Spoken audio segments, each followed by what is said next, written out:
Di ba ano boss, parang napansin ko kasi professional ka na parang nag-work ka tapos after mo mag-work, nag-gym ka.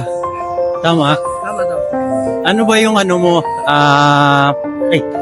ano ba yung disiplina mo, paano mo nagagawa yun?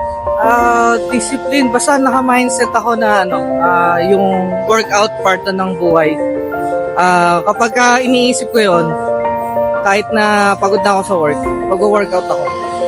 Kasi maraming, di ko naman nilalat kasi marami, di ba, parang wala kaming time mag-gym kasi may work kami, pagod kami sa work, ganito ganyan. Anong masasabi mo about it? Isama na nila sa part na ng buhay nila yung workout. Tama na tayo ay nagtatrabaho, pero yung workout para tumagal tayo, para humaba yung buhay natin. At syempre, mas mainam yung para mag-function ka ng maayos sa work, kailangan mag-workout ka din eh. Tapos yung makagawa mo yung lahat ng bagay na kagaya ng pagbubat ng mineral water, kaya mo na siyang gawin. Tsaka less na yung hingal, mas productive ka. Matanong ko lang boss, ano bang work mo para malaman lang? Ako nga pala ay professional teacher. Okay guys, teacher. Tawag dito. Kasi yung karamihan sa atin, di ba, sinasabi nila na parang yung iba kasing nag-gym na may work, madali lang naman yung work nila eh.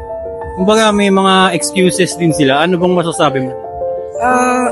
Hindi rin biro yung pagiging teacher eh. Lalo na yung magsasalta kami maghapon, nakakapagod din. Pero napatunayan ko na mas natatanggal yung aming stress kapag ka nag-workout kami. Pangalawa, tsaka nagkakaroon kami ng bagong kaibigan.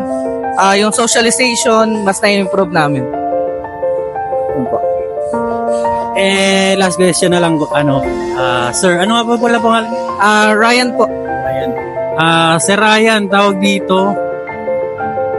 Di ba ang kailangan lang naman nila mga 30 to 40 minutes ng workout sa isang araw, ang dami pa nilang sobrang time, di ba? Ano bang masasabi mo dun? At least isingit nila kahit pa paano doon sa oras nila. At yun nga, kagaya na sinabi ko kanina, yung physical fitness is part na ng buhay. So, kung ang work at trabaho ay part na rin ng buhay nila, yung ba't inisingit nila yung fitness? Yung fitness kasi, para sa sarili mo na yun. Hindi lang na just that fitness, di ba?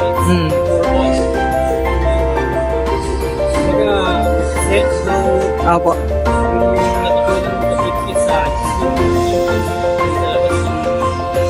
Di ba? Apo. Sir, marami pong salamat sa magandang interview. Si Sir, lagi ko doon nakikita dito, nakalaro pa tong basketball.